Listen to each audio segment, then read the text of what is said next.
குங்குமம் கொஞ்சம் மீந்துருச்சு. அதனால் நான் என்ன பண்ண போகிறேன்னா, இது கொஞ்சம் கீழே கொட்டின குங்குமம்.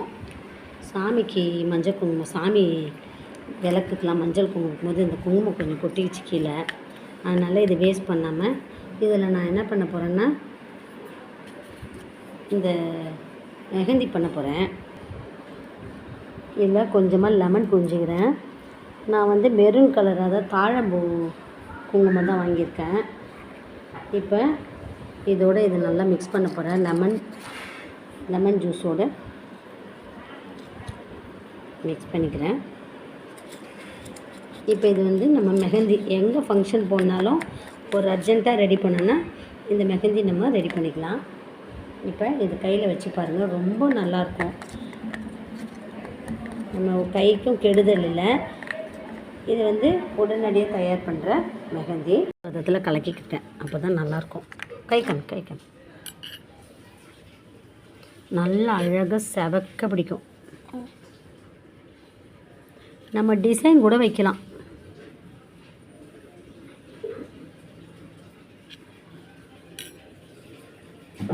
இப்போ நம்ம என்ன திடீர்னு ஃபங்க்ஷன் போகிறோன்னு வச்சுக்கேன், அது மெஹந்தி வைக்கணும், ரொம்ப நேரம் ஆகும்ல.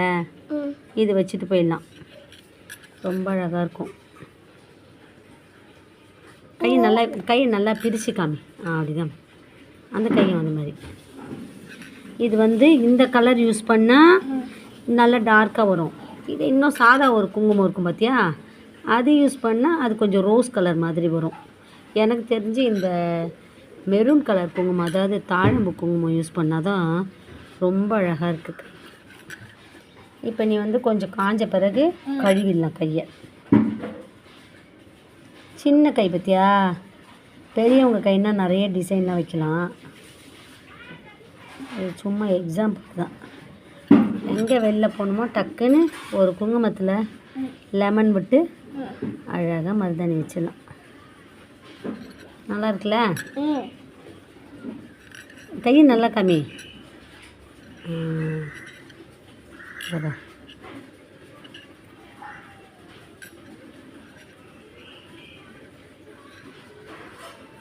நீங்கள் ஊரை கூட அப்படியே வைக்குவீங்க. ஒரிஜினலாக மருதாணி மாதிரியே இருக்கும். ஒரு 5 நிமிஷத்தில் காஞ்சிச்சோன்னா கையை கழுவிடணும். இது ஒரு டிசைன்.